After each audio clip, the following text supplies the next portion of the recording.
At the outset, let me thank all the learned and distinguished members, those who are present as of now.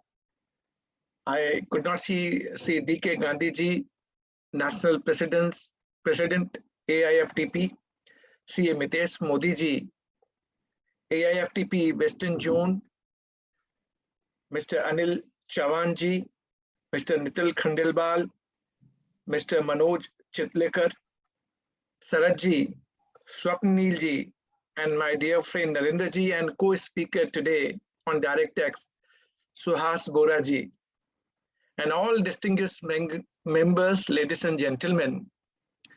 Good evening to all of you. See, when I was supposed to start, I was told that Narendra ji ne chat box mein likha, I'm a Mahanayak of indirect tax. I do not know मैं महानायक हूँ या नहीं हूँ, but I will try to justify. You just enjoy the session today. और इतना technical provision मेरे आने से पहले ही इतनी बातें बता दी गई, मुझे पता नहीं आपको समझ में आया भी या नहीं आया। तो हम लोग अब चैट बॉक्स में चेक करेंगे कि इतना मेरे आने से पहले सब बता दिया, आपको समझ में आया नहीं आया, चैट बॉक्स में आप आंसर देके मुझे बताएंगे। देखिए, this year budget, union budget, it could have been populist budget. 5 state में इलेक्शन हो रहे हैं, लेकिन पॉपुलिस्ट बजट नहीं हुआ। डायरेक्ट टैक्स में आपको income tax slab, individual benefit आपको कुछ नहीं मिली। तो आम लोग बोलते हैं क्या हुआ, बजट में कुछ नहीं हुआ। और जब हम इनडायरेक्ट टैक्स में आते हैं तो मुझे शुरू से एक चीज था कि जीएसटी आ गया है, अब यूनियन बजट में जीएसटी रिलेटेड चेंज कभी नहीं आएंगे। यूनियन बजट में क्या होगा, central excise and custom. But ये 5वां साल है since the day GST got introduced. Every year they are bringing either or provision in GST law. यानी यूनियन बजट में पहले लोग बोलते थे अब तो कुछ होगा नहीं, क्योंकि ना तो एक्साइज के रेट बढ़ेंगे घटेंगे, जीएसटी रिलेटेड चेंज आएंगे नहीं। But every year, I was just in another programme with DGTS where CBIC chairperson was there. Just 1 minute पहले मैंने उनका प्रोग्राम खत्म किया और आपको ज्वाइन किया।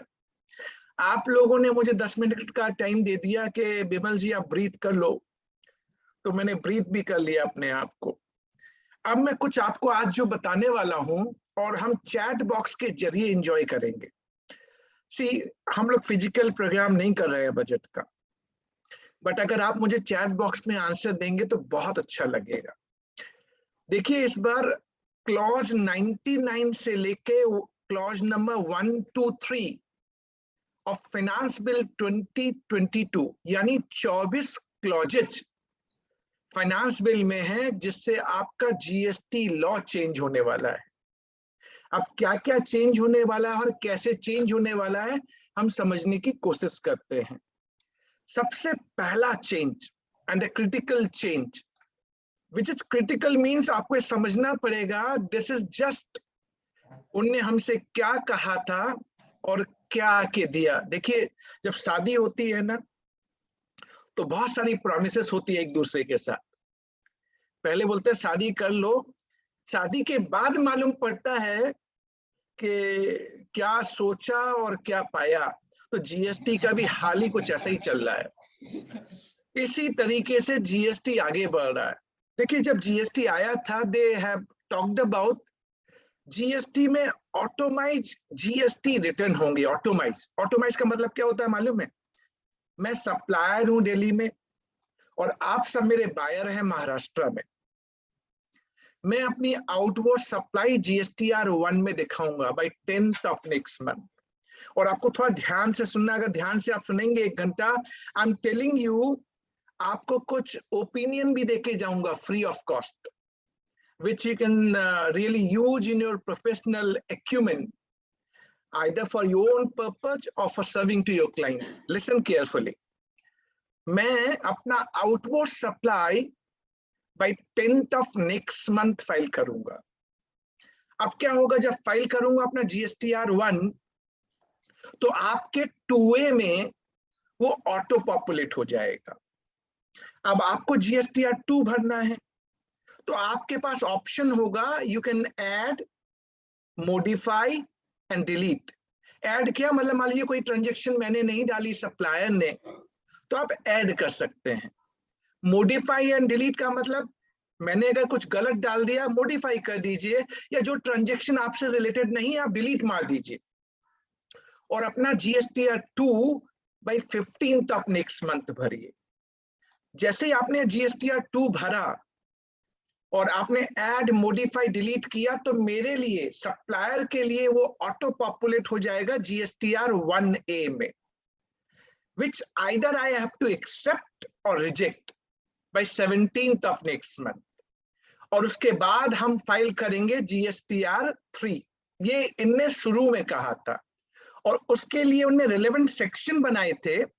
सेक्शन 37 GSTR 1 जाता है उसके अंदर, सेक्शन 38 जिसमें GSTR 2 जाने की बात थी, सेक्शन 39 जिसमें GSTR 3 जाने की बात थी, 41, 42, 43 आपका वो outward supply and ITC matching and mismatching का प्रोविजन था। उन्होंने पहले ये कहा था बिमल 2-वे कम्युनिकेशन, यानी सप्लायर और रिसिपिएंट का 2-वे कम्युनिकेशन होगा। यही GST ऑटोमाइज्ड रिटर्न सिस्टम था। 4.5 years गॉन, अब आके हमसे क्या कहते हैं मालूम है? हमसे कहते हैं बिमल भूल जाओ 2-वे, अब तो 1-वे ही होगा।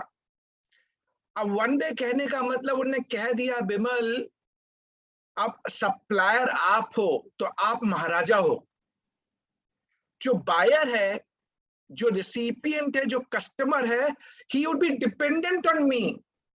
उल्टा, अब सारी चीज आपकी क्रेडिट जो है वो मेरे ऊपर डिपेंडेंट है। मैं GST रिटर्न टाइम से भरूं और करेक्ट भरूं, तभी आपको क्रेडिट मिलेगी, वरना आपको क्रेडिट नहीं मिलेगी। बैंकिंग सेक्टर में है ना, नो योर कस्टमर। अब GST में कहते हैं नो योर सप्लायर। तो यानी अब अगर आपको क्रेडिट लेनी है तो सबसे पहले आपको बिमल जैन की जन्म पत्री देखनी है। GST में जन्म पत्री में क्या देखेंगे? बिमल रेगुलर टैक्स कॉम्प्लायंट है, करेक्ट GST का रिटर्न भरता है ना। करेक्ट इसलिए ना कि मान लीजिए मैंने रिटर्न भरा लेकिन आपका गलत GST नंबर डाल दिया, आपका नहीं डाला, भरा लेकिन आपका नंबर नहीं डाला, या B2B को B2C बना दिया, आपको क्रेडिट नहीं मिलेगी। यानी आपको यह भी इंश्योर करना पड़ेगा कि बिमल करेक्टली GST रिटर्न भरता है और टाइमली भरता है, तब आपको क्रेडिट मिलेगी सर। अदरवाइज वर्किंग कैपिटल क्रेडिट मिलेगी नहीं, and then this credit is getting transfer to the next month. तो यानी अब आपको क्या क्या चेंज हुए हैं बजट में। जब मैं स्टार्ट करने वाला था तो उन्होंने बताया कुछ प्रोविजन ऐसे हैं, अब आप ध्यान से सुनिए। पहले 4 कंडीशन होती थी GST में फॉर अवेलिंग क्रेडिट, 4 कंडीशन, और मैं थोड़े थोड़े आपके टेस्ट भी लूंगा, आपको तैयार रहना पड़ेगा। थोड़े थोड़े टेस्ट आपको मुझे चैट बॉक्स में देने हैं। 4 कंडीशन क्या होती थी? कि आपके पास टैक्स इनवॉइस की कॉपी होनी चाहिए अगर आप क्रेडिट लेना चाहते हैं तो। आप बायर है, आप रिसिपिएंट है, you need to have tax invoice copy. You must have received goods or services. आपने goods and services रिसीव कर लिए हो।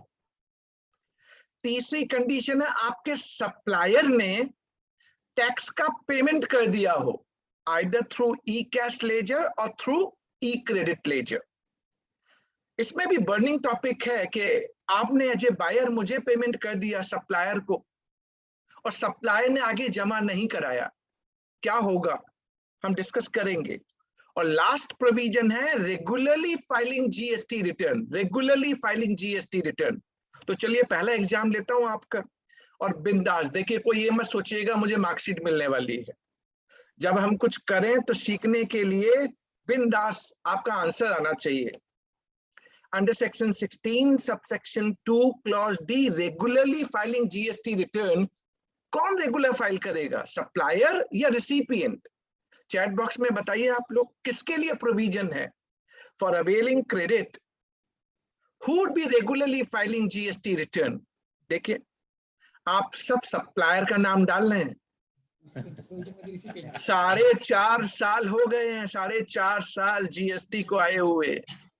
और एक और चीज क्या होती है मालूम है? हमारे दिल्ली के चीफ मिनिस्टर हैं अरविंद केजरीवाल, वो बोले पता नहीं बिमल ने क्वेश्चन पूछा है, अब क्या बोलूं, सप्लायर बोलूं या रिसिपिएंट बोलूं? उन्होंने कहा दोनों का नाम बोल दो, बोथ, कोई तो ठीक होगा। कुछ बंदे हैं बोथ बोल रहे हैं। As per section 16 subsection 2 clause D, recipient आप रेगुलरली जीएसटी का रिटर्न भरते हो, ये प्रोविजन है। तो पहले आप करेक्ट कर लीजिए अपने आप को। अब इनने 5वीं कंडीशन डाली, और 5वीं कंडीशन कब डाली मालूम है? पिछले साल बजट में आया था, इस साल के बजट में नहीं, पिछले साल के बजट में 2021 में क्या आया? Sub clause AA under section 16 subsection 2 क्या आया था? आप जिस इनवॉइस और डेबिट नोट पे क्रेडिट ले रहे हैं ना, वो बिमल जैन ने, सप्लायर ने अपने GSTR 1 में दिखा दी हो, और वो आपके GSTR 2B में ऑटो पॉपुलेट हो रही हो। ये प्रोविजन था। And this provision is being notified from 1 जनवरी 2022। यानी पिछले साल बजट में जो ये 5th कंडीशन डाली गई थी, now it is notified from 1 जनवरी 2022। अब एक और 6वीं कंडीशन डाली है, उसको 6वीं कंडीशन को मैं भी रोक देता हूं। एक क्वेश्चन और पूछ लूं, क्वेश्चन करते रहेंगे तो मजा भी आएगा ना, जिससे आपको लगेगा कि हाँ जीएसटी में इतना इंटरेस्टिंग है। देखिए, जब तक आप इंटरेस्टिंग नहीं बनाएंगे ना तो मजा नहीं आएगा। मोनोटोनस पढ़ाई मजा नहीं आती, कुछ आपको आर्टिस्टिक होना चाहिए। तो एग्जाम लेता हूं आपका। इनने कहा 5वीं कंडीशन ये है कि जिस इनवॉइस और डेबिट नोट पे आपने, बायर ने क्रेडिट ली है, वो बिमल सप्लायर ने अपने GSTR 1 में दिखा दी हो, and that must be communicated to the recipient in GSTR 2B। यानी सबसे पहले हमने 2A का नाम खत्म कर दिया, 2B। और ये जो 5th कंडीशन था, ये प्रोस्पेक्टिव क्लॉज था, रिट्रोस्पेक्टिव नहीं था। तो पहले आप ये समझ लीजिए, पीरियड प्रायर टू 1 जनवरी 2022 जितने भी लिटिगेशन चल रहे हैं कि आपका 2A में नहीं आ रहा, 2B में नहीं आ रहा, इन माय हम्बल सबमिशन, ये 2A and 2B was brought by way of rule, by way of rule. Provision में, एक्ट में कोई प्रोविजन नहीं था। पहली बार इनने कंडीशन डाली और वो प्रोविजन एक्ट में डाला। My opinion is, for the period prior to 1 January 2022, कोई भी नोटिस आपके पास आए कि आपकी क्रेडिट 2A या 2B से मैच नहीं हो रही है, that will not hold good because it was made by way of rule, not by way of provision of the act. तो आपको मैंने ये क्लैरिटी दे दी। बट 1 जनवरी 2022 के बाद आपकी 2B में क्रेडिट आनी चाहिए, मस्ट, 100%। अब आपका टेस्ट लेना है मेरे को।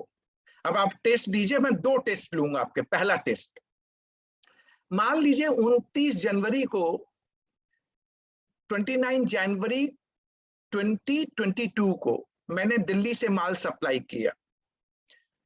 इनवॉइस 29 जनवरी का है, मैंने अपने GSTR 1 में दिखा दिया जनवरी मंथ।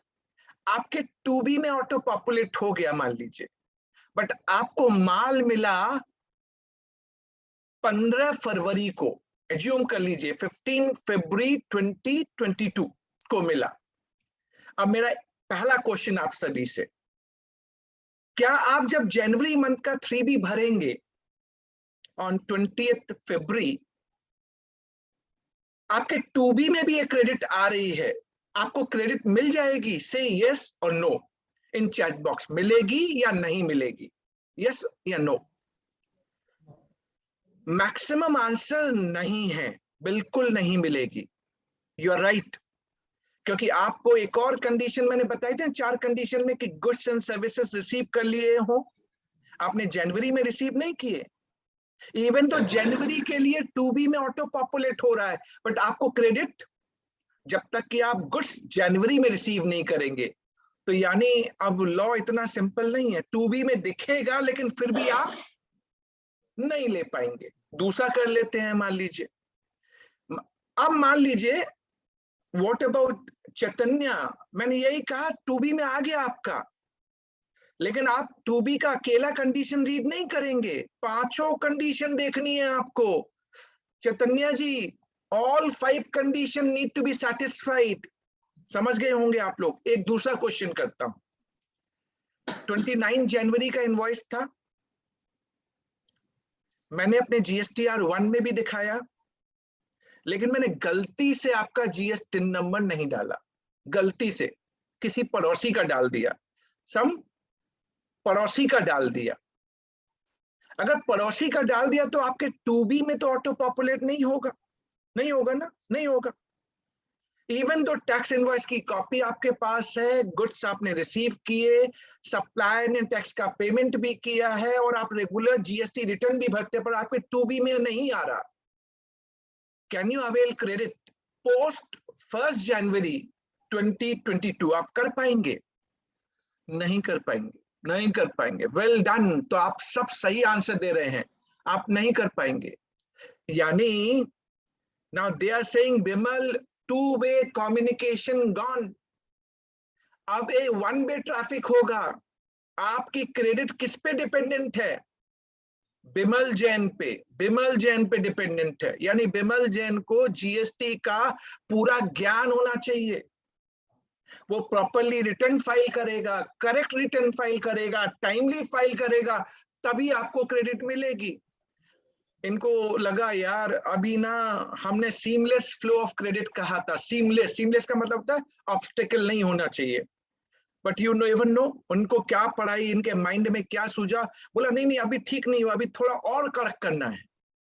छठवां condition, 6th condition in Finance Bill 2022, 6th condition in Finance Bill 2022 now being introduced. And what is this 6th condition? Listen very carefully. अब पहली बार प्रपोज हुआ है, नोटिफाई होगा, इनको लगता है कि सब बंद कर, कई बार तो मुझे लगता है ITC देना ही बंद कर दो यार, बहुत नाटक कर लिया आपने। ये देख ये देख ये देख, ये मत दे यार। घर में होता नहीं है, कई बार झगड़ा होता होगा ना, वाइफ आपसे सुबह सुबह पूछती होगी आज खाना क्या बनाना है, अब आप बोलिए कि चावल दाल बना लो, बोले वो तो कल बनाए थे। छोले भटूरे बना लो, बोले वो तो परसों बनाए थे। पूरी सब्जी बना लो, वो तो उस दिन बनाई थी। मैंने भैया माँ तुझे जो बनाने वो बना ले। तो ITC में भी अब ऐसे ही चलता है। ITC में क्या चलता है भैया, मत दे, बहुत हो गया, मत दे, ये इतना नाटक नहीं होगा हमसे। लेकिन छठवां कंडीशन सुन लीजिए, छठवां कंडीशन है क्या? छठवीं कंडीशन क्या बोलते हैं मालूम है? जो आप ITC ले रहे हैं and that is getting auto populated through auto generated statement in GSTR 2B, but उसने एक लाइन और ऐड कर दी, बोला बिमल सेक्शन 38 में जाके ना ये रिस्ट्रिक्ट नहीं होनी चाहिए। यानी पहले तो आप 5 कंडीशन सेक्शन 16 सबसेक्शन 2 की सेटिस्फाई कीजिए, और छठवीं कंडीशन बोलती है बिमल ITC मिलेगा, लेकिन वो सेक्शन 38 में जाके रिस्ट्रिक्टेड नहीं होनी चाहिए। यानी अब आपको 38 में आना पड़ेगा। मैंने यही तो कहा भैया तू दे ही मत, इधर जा उधर जा, ये देख वो देख। अब 38 में जाके देखिए क्या मिलेगा आपको। 38 होता किसके लिए था? GSTR 2 के लिए। खत्म, GSTR 2 तो कभी आया ही नहीं। तो उन्होंने 38 को पूरा का पूरा सब्स्टिट्यूट कर दिया, पूरा का पूरा चेंज, डिपार्टमेंट ने पूरा का पूरा चेंज किया। और अब उन्होंने क्या कहा मालूम है?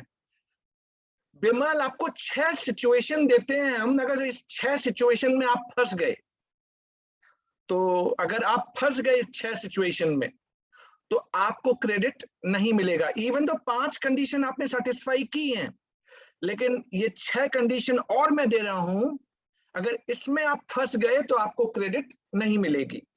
तो अब ये 6 कंडीशन हैं क्या, जो सेक्शन 38 में नाउ प्रपोज्ड। फर्स्ट कंडीशन, पहली कंडीशन बोलते हैं बिमल, जब आप नया रजिस्ट्रेशन लेते हैं ना, तो हम एक पीरियड स्पेसिफाई कर देंगे, उसमें आपको क्रेडिट नहीं मिलेगा. Law is saying there would be specified period for new registration. As may be prescribed, you will not be able to avail credit. I do not know उनके माइंड में होगा कि कोई चोर रजिस्ट्रेशन ले रहा है, तो हम ऐसा प्रोविजन कुछ बता देंगे कि नए रजिस्ट्रेशन में मैं आपको क्रेडिट नहीं दूंगा. बट अदरवाइज जीएसटी लॉ में अगर आप जाएंगे ना, तो प्रोविजन है सेक्शन 18 में, if you are taking registration within 30 days from date you are liable to take registration, तो आप पुराना 1 साल का पूरा क्रेडिट ले लेते हैं. अब इनने बोल दिया बिमल नए रजिस्ट्रेशन में हम एक स्पेसिफाइड पीरियड ला सकते हैं, और हमने कहा कि इस पीरियड में आपको क्रेडिट नहीं मिलेगा, तो नहीं मिलेगा, इवन दो आपने 5 कंडीशन सेटिस्फाई कर रखी हैं. फर्स्ट. सेकंड, बिमल अगर आप डिफॉल्टर है ना, defaulter in payment of tax and default continues for specified period, specified period अभी बताया नहीं है, बताएंगे. आप डिफॉल्टर हैं और आप अपना डिफॉल्ट कंटिन्यू करते हैं फॉर स्पेसिफाइड पीरियड, आपको क्रेडिट नहीं मिलेगी. थर्ड कंडीशन, आपकी जो आउटवर्ड सप्लाई जो आप जीएसटीआर 1 में दिखा रहे हैं, उस पे जो टैक्स बनता है, if tax on outward supply as per GSTR 1 exceeds as per tax paid in GSTR 3B, यानी 1 और 3B, 1 में आपने ज्यादा दिखाया 1 लाख और 3B में आपने दिया 50,000, एंड उन्हें बोल दिया हम एक लिमिट प्रिस्क्राइब कर देंगे. लिमिट अगर उससे बियॉन्ड हुआ ना, आप क्रेडिट नहीं ले पाएंगे.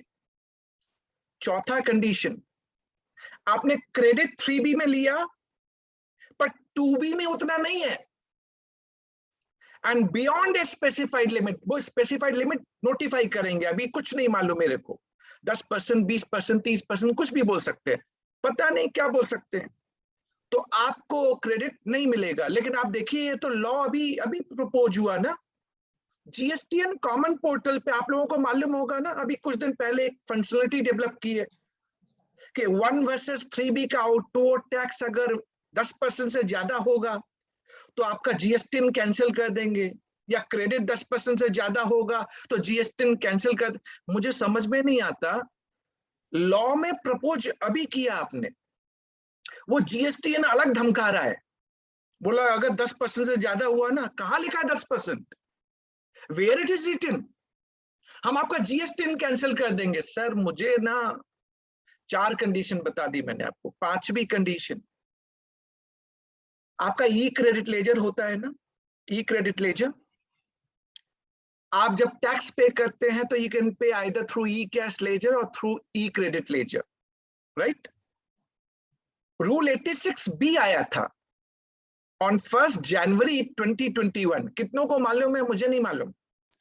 आप में से कितनों को मालूम है? मुझे नहीं मालूम. Rule 86B was brought on 1 जनवरी 2021. उसमें ये था, उन्होंने कहा बिमल आप अपना, so there is Kisnaiya Devarajan, he is saying is asked to speak in English. बहुत दिक्कत है नहीं, कोई इंग्लिश बोलेगा, कोई हिंदी बोलेगा. अभी तो किसी ने मुझसे कहा नहीं मराठी में बोलिए, अभी कोई वो केरला वाला होगा तो वो केरलाइट बोले, बहुत मुश्किल है सर. जीएसटी लॉ भी कुछ ऐसे ही होता जा रहा है. Kindly bear with me, Mr. Devarajan. English I'm using. English means Hindi, English mix. It is a Maharashtra region, for that I'm doing this webinar. And kindly bear with me, Devarajan साहब, English मत समझिए, मेरा चेहरा देख के आप समझ जाएंगे मैं क्या बोलना चाह रहा हूँ. Just look at my face. That will make your task easier. But kindly carry on with me. That would be much better. Rule 86B was brought on 1 January 2021, and there was condition that 99% ही आप अपना ई credit laser use कर पाएंगे, 1% आपको cash से देना पड़ेगा. And in that rule 86B it was stated that when the value of your taxable supply other than exempted and zero rated exceeds 50 lakh rupees in a particular tax period, there would be restriction of utilizing your e-credit ledger in excess of 99%, meaning thereby 1% compulsorily you have to pay through e-cash ledger. And this was by way of rule. Writ file हो गई थी court में, sir मेरा ई credit laser है और आप मुझसे बोलते हो कि 99 मैं पूरा यूज करूंगा, मैं कैश में क्यों पे करूंगा, मेरे पास क्रेडिट लेजर में पैसा है. अब इनने लॉ बना दिया, सेक्शन 49 में प्रोविजन डाल दिया कि डिपार्टमेंट अथॉरिटी कैन नोटिफाई कि आप अपना ई क्रेडिट लेजर का कितना % यूज कर पाएंगे. रूल 86B saying 99% हो सकता है 98 हो जाए, 97 हो जाए, 96 हो जाए, I do not know. But now they have made the provision in the act. So backing this rule, so पहले provision नहीं था, अब provision बनाया और इस rule को back कर रहे हैं. But that is what they are saying, अगर आपने इसको contravene किया तो आप credit नहीं ले सकते. And last condition, अगर कोई specified class of taxable person है तो आप क्रेडिट नहीं ले सकते. तो मैंने 6 कंडीशन आपको 38 में बताई. क्विकली रन करूं आपके साथ, आप नोट कर रहे हैं ना क्विकली. 38 में 6 कंडीशन. पहली कंडीशन, न्यू रजिस्ट्रेशन में be a specified period credit नहीं मिलेगा. Second, if you are defaulter and default continues for specified period. Third, difference of output tax and GST are 1 versus 3B to a specified limit. Fourth, difference in specified limit of credit avail in 3B versus 2B. Fifth, contravention of that specific utilization of e-credit ledger. And last, for special class of person. 38 में 6 condition और डाल दी और अब कहा बिमल ये सब देखने के बाद अब देखना आपको क्रेडिट मिलेगा या नहीं मिलेगा. सर यहीं तक खत्म हो जाता ना तो प्रॉब्लम नहीं थी. रूल 42, रूल 43, रूल 86 से रूल 86, सर बहुत मुश्किल. आईटीसी मत दो मेरे को, जीएसटी का रेट कम कर दो और बोल दो आईटीसी नहीं मिलेगा, झंझट खत्म. Do you all agree? मेरा तो सजेशन गवर्नमेंट को ये होगा, आप जीएसटी का जो रेट है ना उनको कम कर दो एंड से आईटीसी मिलेगा ही नहीं. That might be the right approach. ये इतना आईटीसी का झंझट, but that is what the condition for availing credit and two-way communication gone. It is only one way from supplier to the recipient, and the recipient is dependent upon this supplier. So hope पहला change जो मैंने आपको बताया आप सबको समझ में आ गया. Say yes in a chat box. आप लोग चैट बॉक्स में यस बोलिए, मुझे लगना चाहिए कि हाँ आपको सारी बात समझ में आ गई. परफेक्ट. इतना सारा यस मतलब बहुत अच्छा. Mister Devarajan, are you there? You can always say yes, so I will feel like that you are still, with me and listening to me. All right. Second change. Maybe आप एक एक करके note कीजिएगा. मैं क्या करूंगा, मैंने बैकग्राउंड मटेरियल बनाए हुए हैं, मैं आप सबके पास भेज दूंगा. मैं नरेंद्र जी के पास या शरद जी के पास भेज दूंगा. जिन ने आज का प्रोग्राम अटेंड किया है उनको वो ईमेल के जरिए सबको भेज देंगे. पर अभी आप सुनिए जो मैं आपसे बोल रहा हूं. राइट. सो बैकग्राउंड मटेरियल भी आपको मिलेगा. Second, section 16 subsection 2 clause C. And what is that provision? Provision H. You as a buyer have paid the amount to me, to the supplier. आपने supplier को पैसा दे दिया. अब supplier ने पैसा जमा नहीं कराया गवर्नमेंट के पास, आपको क्रेडिट मिलेगी? Tell me. You as a buyer has paid the amount to the supplier and supplier has not deposited with the government exchequer. Can you avail credit? Answer is big no. आप सब सही कह रहे हैं, एकदम correct, एकदम correct. But आप बताइए ना, आपकी इसमें क्या गलती थी? You are bonafide buyer, right? आपने मुझे दे दिया, मैं डिफॉल्टर हूं, supplier is the defaulter one. Why this credit will not be available? अगर डिपार्टमेंट को पैसा चाहिए तो वो बिमल जैन को पकड़े ना, बिमल जैन डिफॉल्टर है ना, बिमल जैन को पकड़े। बिमल जैन को नहीं पकड़ेंगे, सप्लायर को नहीं पकड़ेंगे, आपके पास आते हैं और आपसे बोलते हैं कि आपको क्रेडिट नहीं मिलेगा। रिवर्स दिस क्रेडिट, रिवर्स भी करो और इंटरेस्ट भी पे करो और पेनल्टी भी पे करो। मैं आपको बताऊं, आप प्री जीएसटी में जाइए, सुप्रीम कोर्ट का जजमेंट है के इंडस्ट्रीज। वैट रेजीम में जाइए, almost all high court except Bombay high court in Mahal cotton Lakshmi case, except एक ही जजमेंट है बॉम्बे हाई कोर्ट का, अदरवाइज सारे हाई कोर्ट ने टैक्स पेयर के फेवर में जजमेंट दिए हैं। Even in the case of GST in Madras high court in DY Bethel enterprises, DY Bethel enterprises, उसमें भी यही डिसाइड हुआ that you cannot demand reversal of credit from the buyer unless you take action against the defaulting supplier. Good provision. High court ने सही कहा कि दोनों को रजिस्ट्रेशन आपने दिया है, आप सबसे पहले सप्लायर के अगेंस्ट में तो एक्शन लो, उसके अगेंस्ट में तो कोई एक्शन लेते नहीं हो, बायर को परेशान कर रहे हो, आप नहीं कर सकते आप। Good provision. पता नहीं इनको सुनाई पड़ गया होगा, इनको मतलब समझ गए ना आप, डिपार्टमेंट वालों को मालूम पड़ गया होगा। आस्ते आस्ते बोलना चाहिए, पता नहीं यहां भी कुछ सुना ले, कल मालूम पड़ा उसमें भी चेंज, तो इनको मालूम पड़ गया होगा। तो इनने क्या किया मालूम है? इनने इस बजट में सेक्शन 41 होता है, अब तो टू वे कम्युनिकेशन खत्म ना। पहले आप लोग ईमेल आईडी डालना बंद कीजिए अपने चैट बॉक्स पे, नो ईमेल आईडी।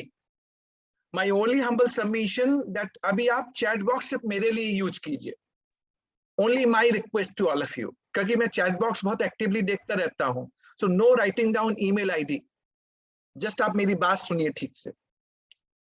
इन्हें सेक्शन 41 को सब्स्टिट्यूट कर दिया और उन्हें कहा अब टू वे कम्युनिकेशन खत्म, आपको कोई प्रोविजनल क्रेडिट नहीं मिलेगी,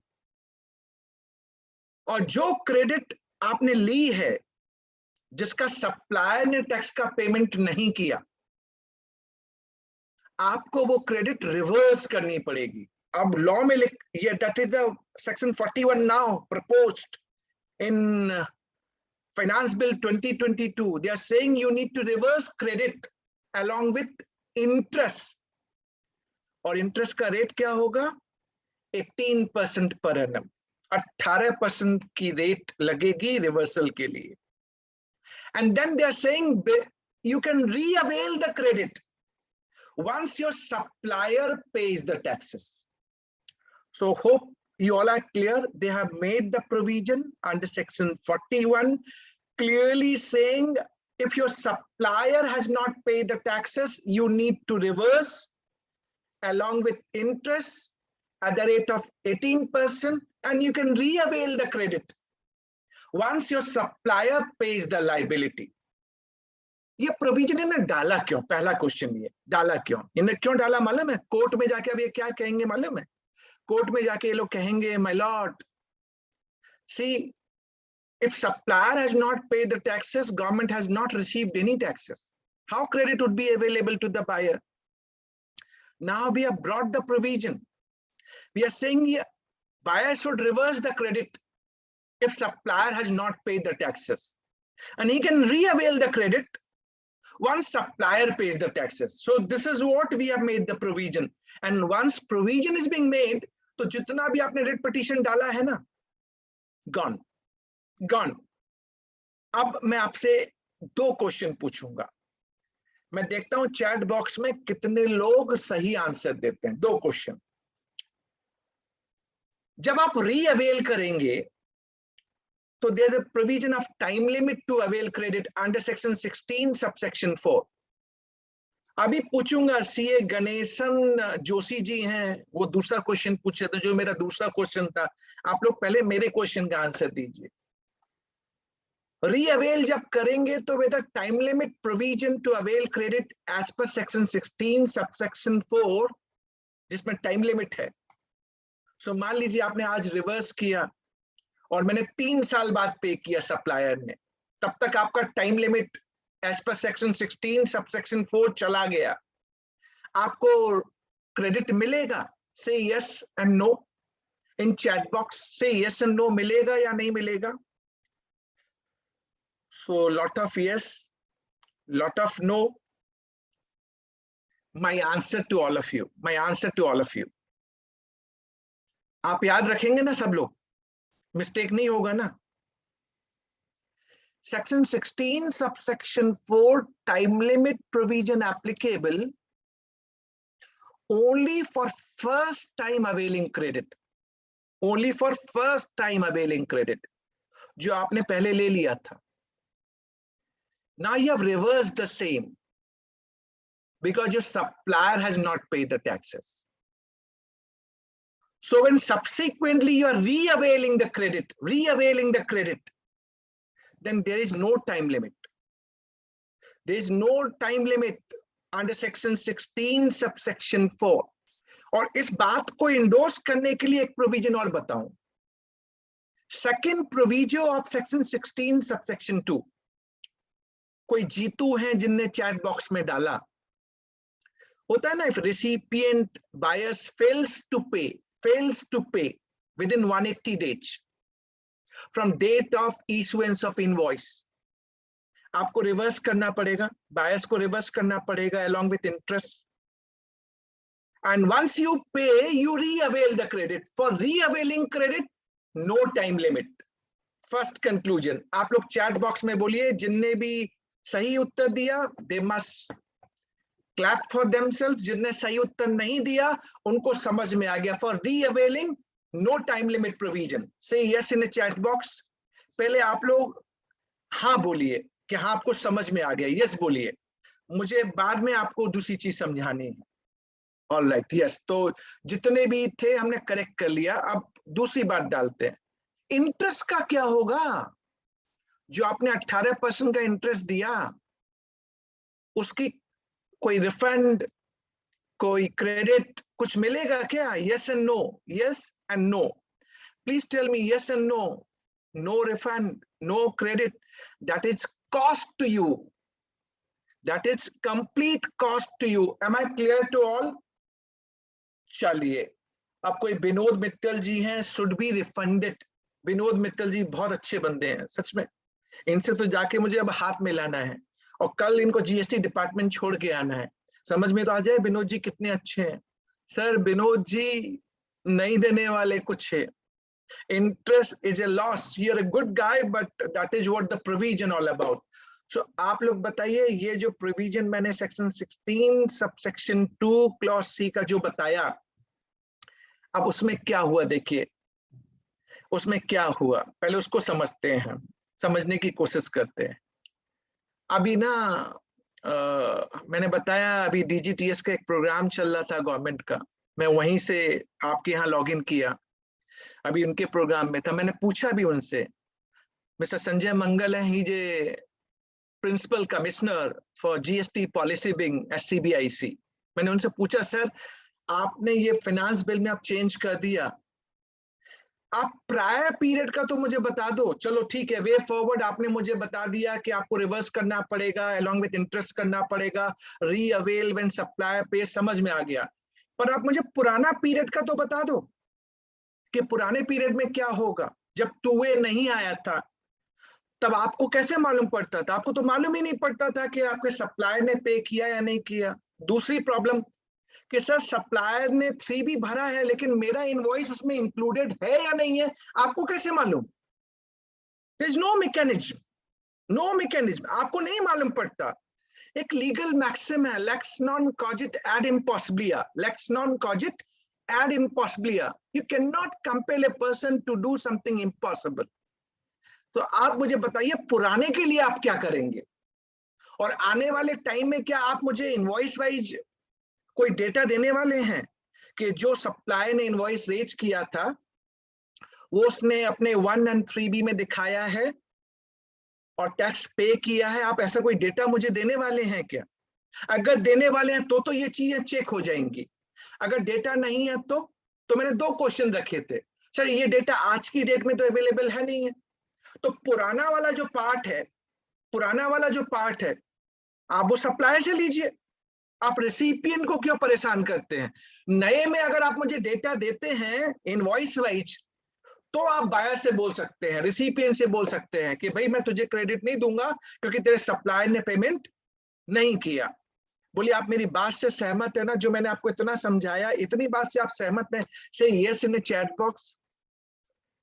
आप लोग बोल दीजिए जो मैंने कहा आपको समझ में आ गया ना? जो मैं कह रहा हूं उतना समझ में आ रहा है ना? बस मुझे इतना ही चाहिए। मैं जितना आपको दूं आप ना समझ पा रहे हैं। अब $1 मिलियन क्वेश्चन पूछना है। आप सब जीएसटी में प्रैक्टिस करते हैं। इसका आंसर जिसने दे दिया आई विल अप्रिशिएट कि आप अच्छी तरह से समझ गए हैं। They are saying you can re-avail the credit once your supplier pays the taxes. लेकिन मान लीजिए डिपार्टमेंट ने आपके अगेंस्ट में इन्वेस्टिगेशन चालू कर दी और सेक्शन 74 जो फ्रॉड केस का सेक्शन है, फ्रॉड, सेपरेशन, कोल्यूजन, मिसस्टेटमेंट, और डिपार्टमेंट ने कहा कि नहीं आपको ये क्रेडिट नहीं मिलेगी क्योंकि आपके सप्लायर बिमल जैन ने टैक्स जमा नहीं कराया। अब सेक्शन 74 के तहत आपने टैक्स जमा कराया, whether you can re-avail the credit which is being provided under section 41, please tell me yes or no. It is a matter of section 74 initiation. अब बताइए मिलेगा या नहीं मिलेगा? शरद जी हैं कोई, वो यस बोल रहे हैं। अगर 74 में आपने जमा कराया ना, आप जाके जीएसटी प्रोविजन देखिए आईटीसी का, वो बोलता है whenever you pay taxes under section 74, 129 and 130 आपको क्रेडिट नहीं मिलेगा, आपको क्रेडिट नहीं मिलेगा। तो सर ये सेकंड पॉइंट था बजट का। आप लोग मुझे बताइए am I clear to all कि सेकंड पॉइंट भी आपको समझ में आ गया है? तो एक यस होना चाहिए चैट बॉक्स में। एक यस आएगा तो मुझे लगेगा yes you all are getting me. So सबका यस आ गया, वेरी वेल। ये चैट बॉक्स भी बहुत एक्टिव है, आप लोग भी बहुत एक्टिव है, वेल डन, बहुत अच्छा लगा। अब थर्ड इंपॉर्टेंट चेंज करते हैं, third important change.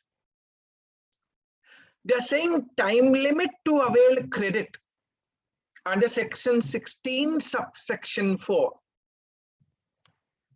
Time limit होता है ना, आप क्रेडिट अवेल करते हैं pertaining to invoice and debit note। तो अब उनने क्या किया, दैट वाज पहले का प्रोविजन क्या था वो बताता हूं, और अब उनने क्या किया वो बताता हूं। पहले प्रोविजन था at the earliest of due date for furnishing return under section 39, जो जीएसटीआर 3B है, 3 नहीं है, 3B is return under section 39 as per Supreme Court judgment, Bharti Airtel and Aap and Company, for September of next financial year। So 20th October की date होती है, right, of next financial year, due date जो होती है, और due date of furnishing annual return जो 31 दिसंबर है। तो हर हाल में डेट क्या होती थी, 20th अक्टूबर। अब उनने वो जो due date furnishing return under section 39 उस पोर्शन को डिलीट कर दिया और एक लाइन डाल दी by 30th November of next financial year. So आप किसी पर्टिकुलर फाइनेंशियल ईयर की क्रेडिट लेना चाहते हैं, you must avail credit by 30th November of next financial year। So it's a good change। आपका टाइम पीरियड 20th अक्टूबर से बढ़ा के अब उन्हें 30th नवंबर कर दिया, राइट? समझ में आ गया हम लोगों को कि सर ये करेक्ट है। Now what clarity is required? पहले प्रोविजन तो मुझे समझ में आ गया, आपको भी समझ में आ गया होगा। It's a laudable one, time limit increase now, but इसमें क्या एक करेक्शन है। देखिए अक्टूबर का 3B आप भरते हैं 20 नवंबर को, जो अक्टूबर में आप क्रेडिट लेते हैं वो भरते हैं 20 नवंबर को, और जो नवंबर का 3B आप भरते हैं वो भरेंगे 20 दिसंबर को। और इन्हें हमसे बोला कि टाइम लिमिट जो होगी वो 30 नवंबर होगी। आप लोगों से पूछ रहा हूं, आई नीड क्लैरिटी नाउ। अब मुझे आपसे क्लैरिटी चाहिए। अगर नवंबर की क्रेडिट जो मैंने बुक्स में 30 नवंबर को ले ली है, उसका रिटर्न जा रहा है 20 दिसंबर को, पर्टेनिंग टू नवंबर। 30 नवंबर को ले लिए, सिर्फ रिटर्न जा रहा है 20 दिसंबर को। तो आपकी रीडिंग क्या है? मेरी रीडिंग तो यह है कि मैंने 30 नवंबर तक क्रेडिट ले ली थी, वो नवंबर की ही क्रेडिट है, वो नवंबर की ही क्रेडिट है, बट उसका सिर्फ रिटर्न भर रहा हूं मैं 20 दिसंबर को, GSTR 3B। तो आपके लिए ये अक्टूबर के रिटर्न की बात कर रहा है या नवंबर के रिटर्न की बात कर रहा है? टू माय माइंड एक क्लैरिटी नीडेड, जो आपको भी चाहिए और मुझे भी चाहिए। मेरी रीडिंग तो बड़ी क्रिस्टल क्लियर बोलती है, मेरी रीडिंग जो बोलती है मैं बोल रहा हूं। आप बताइए अक्टूबर या नवंबर, इतना आंसर दीजिए, अक्टूबर या नवंबर, ये बताइए। तो मुझे मालूम था दो आंसर आएंगे, डेफिनेटली मुझे मालूम था दो आंसर आएंगे, राइट। मैक्सिमम लोग जो सेफेस्ट रूट पे वर्क करना चाहेंगे they will say October, they will say October. But मेरा आर्गुमेंट जो था कि मुझे 30 नवंबर तक क्रेडिट लेनी है, मैंने बुक्स में 30 नवंबर तक ले ली, सिर्फ मेरा रिटर्न ही तो जा रहा है 20 दिसंबर को। आप मुझे रियली आप 30 नवंबर की अगर बेनिफिट देना चाहते हैं तो आपको नवंबर तक के रिटर्न की मुझे बेनिफिट देनी पड़ेगी। Do you all agree? This is what my first conclusion. Say yes in a chat box, तभी उसकी मीनिंग निकल के आएगी, अदरवाइज मीनिंग निकल के नहीं आएगी, अगर 40 डेज की जो बेनिफिट आप देना चाहते हैं। Next part. अब इसमें मुझे आपसे आंसर चाहिए। सो एक संतोष पाटिल जी हैं, उन्होंने कहा sir but what about quarterly return filer? Santosh Patil ji कुछ नहीं कर सकता। आप सबसे पहले मुझसे क्वेश्चन ऐसे मत पूछिए, मैं गवर्नमेंट डिपार्टमेंट से आया हूं। आप ऐसे मत पूछिए कि ये विमल जी गवर्नमेंट डिपार्टमेंट में काम करते हैं। अब जो क्वार्टरली फाइलर है वो तो सितंबर का रिटर्न भरेंगे एंड देन दिसंबर का रिटर्न भरेंगे। तो जो क्वार्टरली फाइलर है उसमें आपको इनवॉइस फर्निशिंग फैसिलिटी, तो आप जब अपना GSTR 1 की बात करते हैं तो आप इनवॉइस तो अपलोड कर सकते हैं। जो सिर्फ क्रेडिट लेने की बात है, जो आपका क्वार्टरली फाइलर है, आप समझने की कोशिश कीजिए संतोष पाटिल जी, हम लोग क्वेश्चन कई बार करते हैं और हमको समझ में नहीं आती बात। ध्यान से सुनिएगा। मैं अगर मान लीजिए क्वार्टरली सप्लायर हूं, एज्यूम कर लीजिए, आप एज्यूम कर लीजिए, तो मेरे पास इनने क्या ऑप्शन दिया हुआ है? विमल आपको हम इनवॉइस फर्निशिंग फैसिलिटी देते हैं, quarterly return monthly payment, quarterly return monthly payment. तो आप 50 लाख रुपए तक का इनवॉइस फर्निश कर सकते हैं। आप फर्निश कीजिए, आपके बायर को क्रेडिट मिल जाएगा क्योंकि वो उसके 2B में ऑटो पॉपुलेट हो जाएगा। तो आपको अगर लगता है कि जब तक मैं क्वार्टरली रिटर्न नहीं भरूंगा तब तक बायर के पास क्रेडिट नहीं जाएगी, संतोष पाटिल जी आपने क्वेश्चन किया था और मैं आप सबसे पूछ रहा हूं, आप समझ गए ना? थ्रू इनवॉइस फर्निशिंग फैसिलिटी जो आप 50 लाख रुपए का आउटवर्ड सप्लाई मेंशन करते हैं। Am I clear? अब आप बोलेंगे सर जो नहीं भर रहा, आप बोल सकते हैं कि सर जो नहीं भर रहा उसका क्या करें? तो उसका answer know your supplier. Government कहती है अब आप उन्हीं से माल लीजिए जहां से आप प्रॉपर टाइमली करेक्ट जो अपना GSTR 1 भरता हो। Am I clear? बस सचिन जी एक चीज मैं आपसे बोलूं, राजेश चौहान जी भी हैं और आप लोग भी हैं, ध्यान से सुनिए मेरी बात। इनवॉइस फर्निशिंग फैसिलिटी क्यों दी गई थी मालूम है? वो इसीलिए दी गई थी कि आपको पूरे क्वार्टर का वेट ना करना पड़े। जो आप स्मॉल टैक्स पेयर है वो 50 लाख तक का भरेगा तो आपको क्रेडिट ऑटो पॉपुलेट हो जाएगी क्वार्टरली QRMP। ये कुछ सिस्टम्स दिए गए हैं। I am not going to deliberate in detail part क्योंकि आज यूनियन बजट पे डिस्कस कर रहा हूं। बट अगर वो इनवॉइस फर्निशिंग फैसिलिटी यूज करेगा सप्लायर और मंथली बेसिस पे 50 लाख तक का फर्निश करेगा तो आपको क्रेडिट मिल जाएगी। You need not require to wait for the quarterly return. That would be my humble submission. इतना समझा दीजिए, थोड़ा सा यस बोल दीजिए चैट बॉक्स में। मैं एक स्टेप्स आगे बढ़ूंगा और जो क्वेश्चन मुझे पूछना था वो अभी तक मैं पूछ नहीं पाया आपसे। Am I clear? देखिए, आप क्वेश्चन आपसे पूछना है मेरे को और क्वेश्चन का आंसर आप सबको देना है। मान लीजिए कोई इनवॉइस मैंने 1 जनवरी 2020 को रेज की थी। 1 जनवरी 2020 तो 1920 का पीरियड था, 1920 का। अब उन्होंने कह दिया टाइम लिमिट 30 नवंबर होगी। अब मुझे लगा कि मैंने कोई इनवॉइस में गलती कर दी थी, मुझे तो 110 रुपए चार्ज करने थे पर मैंने 100 रुपए चार्ज किए। तो 10 रुपए का डेबिट नोट आज मैं 3 फरवरी 2022 को रेज कर रहा हूं पर्टेनिंग टू दैट इनवॉइस जहां 10 रुपए मैंने कम चार्ज किए थे। सो मेरे साथ मितिश एस मोदी जी हैं, वो मुंह भी थोड़ा सा हिला रहे हैं और कह भी रहे हैं कि हाँ मुझे समझ में आ रहा है। सो मितेश भाई आप बताइए, आप ही से क्वेश्चन करता हूँ, आप अनम्यूट करके आंसर भी दे सकते हैं आप। अब जो डेबिट नोट मैंने आज रेज किया 3 फरवरी 2022 को, but pertaining to the invoice जो 1 जनवरी 2020 को रेज हुआ था, तो मेरी इनवॉइस कब की थी? 1920 की। और डेबिट नोट है मेरा 3 फरवरी 2022, 21-22 की। अगर time limit under section 16 subsection 4 मुझे देखना है तो इस डेबिट नोट के लिए मैं 21-22 का टाइम लिमिट देखूंगा या 19-20 का टाइम लिमिट देखूंगा? आप लोग आंसर चैट बॉक्स में बताइए। मितेश भाई आंसर करेंगे वर्बली, बताइए। Actually, I am not a practitioner of GST, but to my knowledge, it is to be for the FY 21-22.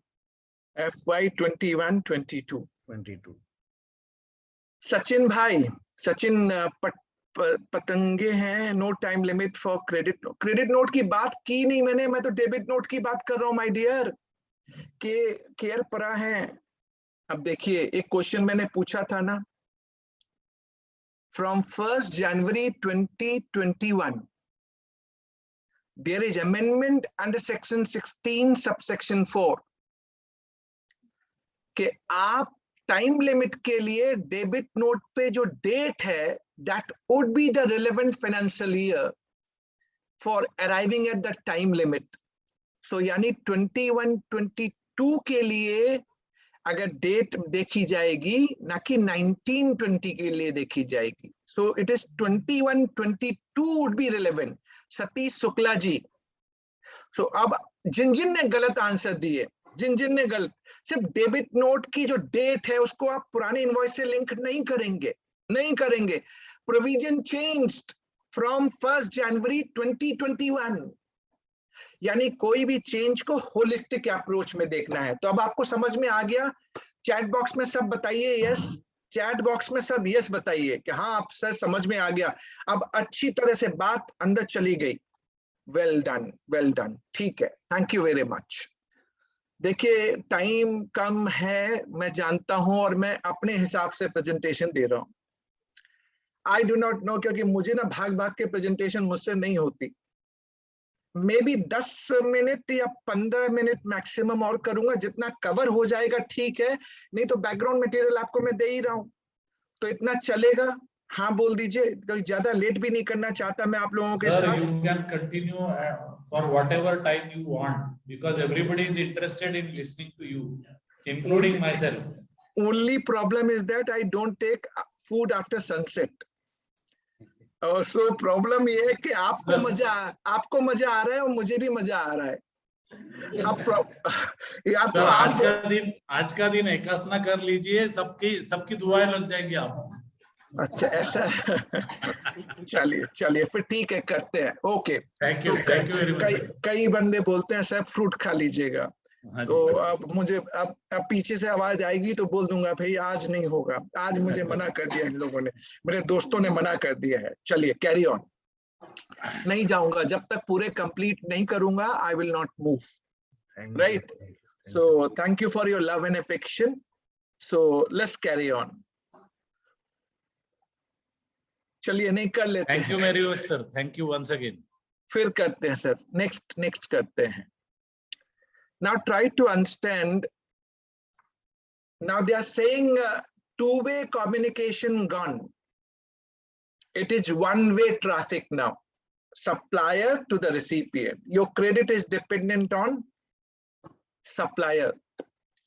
So they have amended section 37 and section 39. 37 is meant for GSTR1. So दो change आपको 37 में याद रखने हैं। पहला change, if there is any omission or error, you can amend your GSTR1 by 30th November of next financial year. पहले होता था by September of GSTR3B of next financial year. Delete it. It is 30th November of next financial year. Well, good, laudable one. And second, ध्यान से सुनना है आपको, अगर आपने प्रीसीडिंग पीरियड का GSTR1 नहीं भरा हुआ, पेंडिंग है फॉर आइदर और रीजन, तो आप सक्सीडिंग पीरियड का GSTR1 नहीं भर सकते। मान लीजिए आपको जनवरी 2022 का अगर GSTR1 भरना है तो आपको इंश्योर करना पड़ेगा कि दिसंबर 2021 तक के सारे GSTR1 आपके भरे जाने चाहिए। यानी अब आपका बैकलॉग नहीं हो सकता कि पुराना बैकलॉग है मैं आज का भर दूं, नहीं होगा। आपको पुराना कंप्लीट करना पड़ेगा, तब जाके आप करंट पीरियड का GSTR1 भर सकते हैं। 37 में चेंज हुआ। 39 में क्या चेंज हुआ, जिसमें GSTR3 भी जाता है। कोई ओमिशन एंड एरर है तो आप GSTR3 भी अमेंड कर सकते हैं। कब तक? by 30th November of next financial year. सबको एक लाइन पे कर दिया उनने। Good one. बट एक कंडीशन हम उन्हें ये क्या डाल दी मालूम है? पहले ऐसा होता था ना कि कई बार हमने GSTR1 नहीं भरा, 3 भी भर देते थे, कई बार होता था ऐसा, या GSTR1 भर दिया 3 भी नहीं भरा, होता था ना ये सारी चीजें। उनने अब सेक्शन 39 में बोल दिया, बिमल आप 3B तभी भर पाएंगे जब आप GSTR1 भरेंगे उस पीरियड का।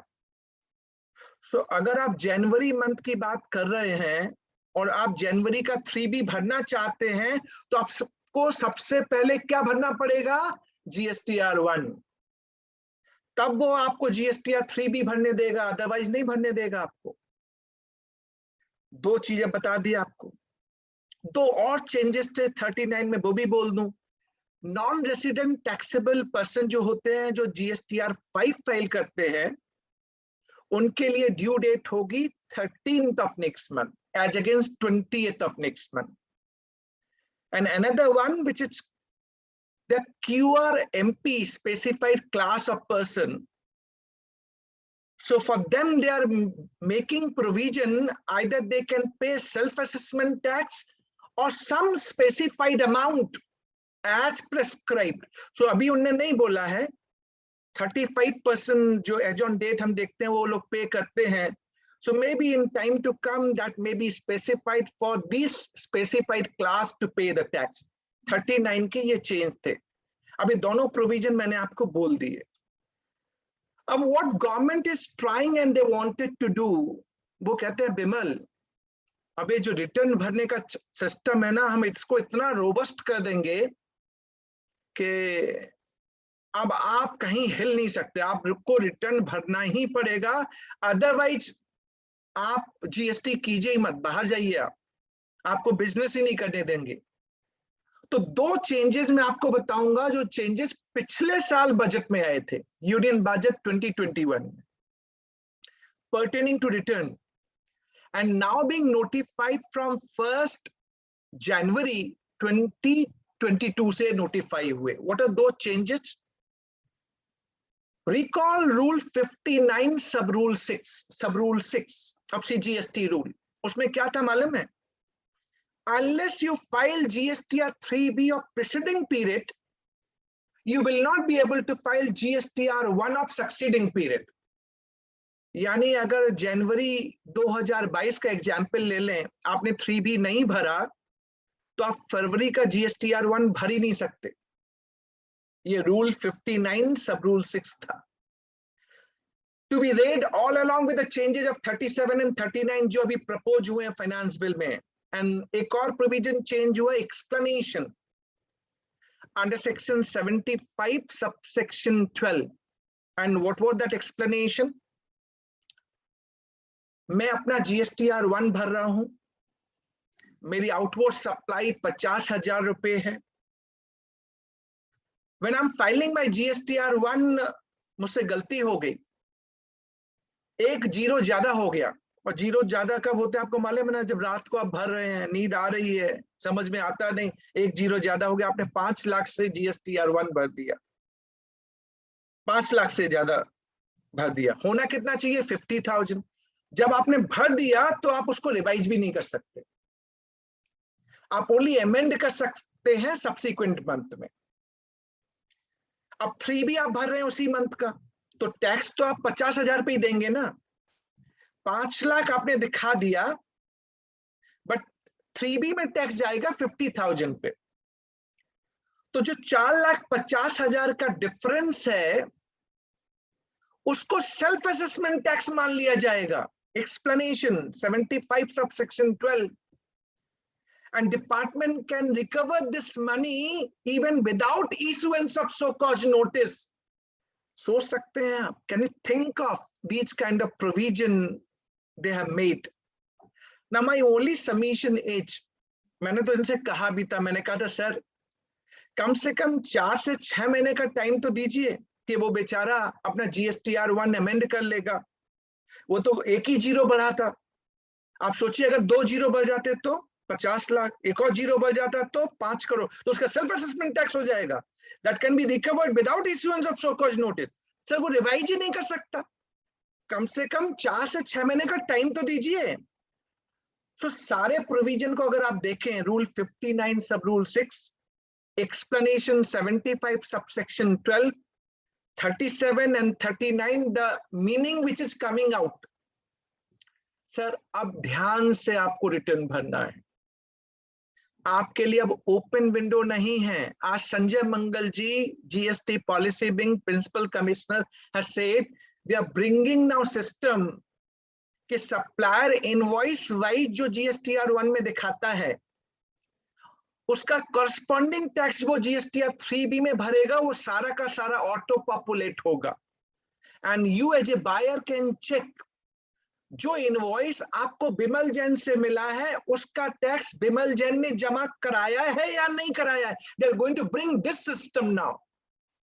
सो वन साइडेड मेरे से ड्रिवन होगा, but this they are going to bring this system in time to come. अभी तक है नहीं है, इसीलिए मैंने कहा था सर मुझे ये नहीं मालूम पड़ता कि 3B में जो सप्लायर ने टैक्स पे किया उसमें मेरी इनवॉइस है भी या नहीं भी, बट आगे होगा। तो this is the next change pertaining to 37 and 39 red with, जो चेंज आपके 1 जनवरी 2022 से आ गए थे। आप लोग अब चैट बॉक्स में मुझे बताइए कि ये चेंज भी आपको अच्छी तरह से समझ में आ गया। से yes in a chat box.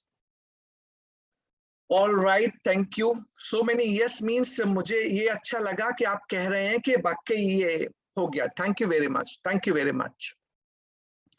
अब उन्हें कह दिया sir section 42, section 43 and section 43A जो मैचिंग मिसमैचिंग का था, न्यू रिटर्न के लिए 43A आया था, वो सारा ऑमिट, कोई मतलब नहीं, गॉन, सारा प्रोविजन खत्म।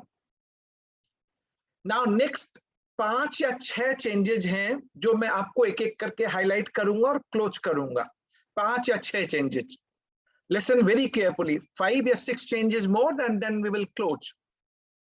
Next, section 29 subsection 2 clause B and clause C, where proper officer can cancel GST registration of a composition dealer अगर उसने 3 consecutive tax period का अगर रिटर्न नहीं भरा। अब उन्होंने कह दिया कि अगर उसने अपना रिटर्न जो फाइनेंशियल ईयर से रिलेटेड है, अगर within 3 months from the due date नहीं भरा तो he may initiate, that is the change. और नॉर्मल टैक्स पेयर के लिए प्रोविजन था कि कंटिन्यूसली 6 महीने नहीं भरा, अब उसने वो 6 महीने वाला पीरियड काट दिया, बोला पीरियड एज में बी स्पेसिफाइड, यानी अब वो 2 महीना भी हो सकता है और 3 महीना भी हो सकता है। तो अब जाग जाइए, वो एक प्रोग्राम आता ना जाग जाइए, तो जीएसटी डिपार्टमेंट भी हमेशा हमेशा हमसे ही बोलता है जाग जाइए, उनको कौन जगाएगा मुझे नहीं मालूम। 29 subsection 2 clause B and clause C. Come to section 34, time limit to issue credit note. कोई बंदा क्रेडिट नोट, जब डेबिट नोट में डिस्कस कर रहा था वो क्रेडिट नोट से डिस्प्यूट मतलब कंफ्यूज हो रहा था। I don't know, I forgot his name, जो चैट बॉक्स में आ रहा था। Time limit to issue credit note under GST under section 34 subsection 2 was September of next financial year, और date of furnishing annual return whichever is earlier, सितंबर को हटा दिया उनने, बोल दिया by 30th November of next financial year।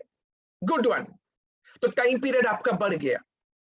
और जब credit note आप जीएसटी में इशू करते हैं तो जो टैक्स आपने क्रेडिट नोट पे चार्ज किया, being supplier you can adjust with your output tax and corresponding ITC need to be reversed by the recipient and buyer, यही provision है, right? यही provision है। Now listen very carefully, and this is a question to all of you. This is laudable that credit note under GST time limit extended to 30th November of next financial year, but मैं एक question आप सबसे पूछना चाहता हूं, can I issue financial credit note या commercial credit note without GST? Is it possible? Is it doable? Say yes and no in a chat box. Yes and no बताइए, कर सकते हैं? अभी भी सारा चैट बॉक्स में आप लोग सारे एक्टिव नहीं हैं, आपको सबको बताना पड़ेगा हम कर सकते हैं या नहीं कर सकते हैं। My humble submission, yes we can do that, yes we can do that, and highly advisable एक फाइनेंशियल क्रेडिट नोट या कमर्शियल क्रेडिट नोट जीएसटी से बाहर, कोई टाइम लिमिट एप्लीकेबल नहीं है, कोई जीएसटी चार्ज नहीं करना, तो सप्लायर अपना आउटपुट टैक्स से एडजस्ट करेगा, कुछ नहीं करना, बायर को रिवर्स करना है, कुछ नहीं करना। हम कर सकते हैं या नहीं कर सकते हैं, मैंने आंसर दिया, we can definitely do it, but credit note under GST, then it is time limit now, which is now extended to 30th November of next financial year. So वो तो आपको GSTR 1 में दिखाना पड़ता है। तो एक लास्ट क्वेश्चन इसमें करूं, फाइनेंशियल क्रेडिट नोट को GSTR 1 में दिखाना पड़ता है क्या? Do we require to show? Say yes and no in a chat box. Not required, not required. Thank you very much. So आप सबने सही आंसर दिया। Now move to next important change. Section 47, late fees for filing GSTR 8 by e-commerce operator. जो TCS collect करता है ना section 52 में, late fees अब उसके ऊपर लगेगा। तो आप पूछेंगे सर ये पहले नहीं लगता था क्या? भैया नहीं लगता था, भूल गए थे ये लोग, इनको अचानक ही याद आ गया है अब। So late fees for late filing of GSTR 8 for section 52 TCS, now they are introducing, और late fees के लिए जब section 47 में जाएंगे तो 39 and 45 3B and final return 45 के लिए provision है। come to section 48 subsection 2, where a registered person authorizes GST practitioners, तो वो आपका आउटवर्ड सप्लाई और ITC GSTR 1 और 2 के लिए यूज करता था। सेक्शन 38 का रेफरेंस खत्म, 2 का रेफरेंस खत्म, तो उतना पोर्शन उन्होंने डिलीट कर दिया, सेक्शन 38 का रेफरेंस। अब जो इंपॉर्टेंट 2-3 चेंजेस हैं वो जरूर सुन लीजिए आप। Section 49, very interesting and very important. If you are having balance in e-cash ledger as a distinct person, so मान लीजिए मेरे 4 रजिस्ट्रेशन हैं, दिल्ली, महाराष्ट्र, पंजाब, यूपी मान लेते हैं, अंडर सेम पैन नंबर। अब दिल्ली में मैंने अपने ई-कैश लेजर में पैसा जमा करा दिया है। सो क्वेश्चन इज, मेरी लायबिलिटी महाराष्ट्र में है और पैसा मैंने कहां जमा करा रखा है? दिल्ली में। तो मैं क्या करता था, दिल्ली में मैं रिफंड लेता था और फिर महाराष्ट्र में जमा कराता था। अब उन्होंने लाउडेबल चेंज किया, उन्होंने कहा कि भैया अब आप अपना CGST और IGST का जो ई कैश बैलेंस है दिल्ली का, you can transfer to Maharashtra your e cash balance.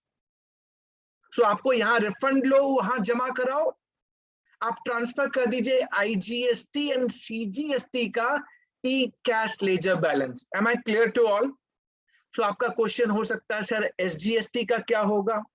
वो थोड़ा प्रॉब्लमेटिक एरिया है। दिल्ली में जमा कराया, फिर महाराष्ट्र, सो आपको IGST और CGST का e cash ledger can be transferred from one distinct person to another distinct person.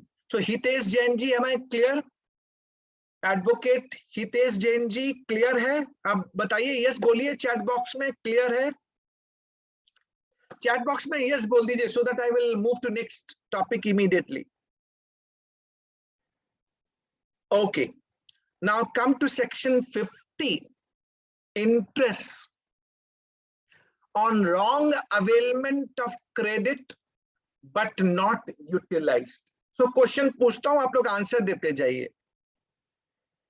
So कृपा, cash can be transferred from one head to another head. Possible, कृपा, possible. That is possible. But under one number. Okay, listen now. आपने credit गलत ले लिया, wrongly availed कर लिया. ध्यान से सुनिए और ध्यान से आंसर दीजिएगा. wrongly availed कर लिया. अब आप रिवर्स करते हैं, तो रिवर्स करते वक्त अगर आपने यूटिलाइज नहीं किया तो क्या इंटरेस्ट लगेगा? क्या नहीं लगेगा. Retrospectively from 1st July 2017, the laudable change under section 50 subsection 3, no interest if credit wrongly availed but not utilized. Rate of interest को भी इनने अब रैशनलाइज कर दिया कि 24 से 18%. सो सेक्शन 50 सबसेक्शन 3 में बहुत अच्छा चेंज किया. पर 2 क्वेश्चन अभी भी हैं इसके अंदर. पहला क्वेश्चन, सर अगर मैंने इंटरेस्ट दे दिया तो क्या करूं? दूसरा क्वेश्चन, सर अब तो इनने 24 को 18 कर दिया और मैंने 24 से दे दिया था, तो मुझे रिफंड मिलेगा क्या? My answer is, of course. कोई जितेंद्र पहाट है, पूछ रहे हैं sir yet to be notified. मैंने मना नहीं किया मेरे भाई, मैं तो बजट वाले चेंजेस बता रहा हूं. और बजट वाले चेंजेस कब होंगे? From a date to be notified. पर ये रिट्रोस्पेक्टिव प्रोविजन है जितेंद्र भाई. जब भी नोटिफाई होगा तो कब से नोटिफाई होगा? 1 जुलाई 2017 से. जितेंद्र भाई आपने चैट बॉक्स में डाल दिया, आपको समझना पड़ेगा बातों को, ठीक है ना? तो नोटिफाई होगा तो 1 जुलाई 2017 से ही होगा. अब आपको इंटरेस्ट अगर आपने पे कर दिया तो वापस मिलेगा क्या? बिल्कुल मिलेगा, 100% मिलेगा. अब 2 बातें हो सकती हैं इसमें. सर वो 2 साल की लिमिट इसमें एप्लीकेबल होगी क्या? In my humble submission, 2 years limit will not be applicable, because if interest which is not permissible as per the law then that would be considered as a deposit. And for deposit, there is no time limit. There is no time limit. Section 54, Chaitanya, for getting refund, you have to follow section 54. I'm only making a point that if interest which is not leviable, because now this provision applicable retrospectively, you will be given refund and there will not be time limit, because that is not a statutory interest as prescribed. आप मुझे बताइए, और अगर 24 और 18 का difference है तो वो भी मुझे वापस मिलेगा. That is my conclusion. Can I see yes in a chat box कि आपको समझ में आ गया? प्लीज बताइए चैट बॉक्स में कि आपको समझ में आ गया. All right. सेक्शन 52 में आप जो GSTR 8 भरते हैं ना, TCS वाला जो रिटर्न है, any omission and error now can be amended by 30th November of next financial year. Come to section 54, refund का जो प्रोविजन है, अगर आपके ई कैश लेजर में पैसा पड़ा है और आपको रिफंड लेना है, क्योंकि अगर आप यूटिलाइज नहीं कर रहे तो आपको रिफंड लेना है, तो उन्होंने स्पेसिफिक प्रोविजन डाल दिया. वैसे मिलता है रिफंड आज की डेट में, आप अदर्स कैटेगरी में जाके रिफंड लेते हैं, बट उन्होंने स्पेसिफिक एक प्रोविजन डाल दिया. दूसरा, जब आप एसईजेड यूनिट और डेवलपर को सप्लाई करते हैं जो जीरो रेटेड है, उन्हें एक्सप्लेनेशन में जाके क्लियर कह दिया 2 साल from the due date of furnishing return under section 39. यानी अगर आप सप्लायर हैं, एसईजेड यूनिट और डेवलपर को अगर आप माल सप्लाई करते हैं, गुड्स सप्लाई या सर्विस सप्लाई, आपके लिए 2 साल की लिमिट होगी relevant date, and relevant date would be due date of furnishing return under section 39.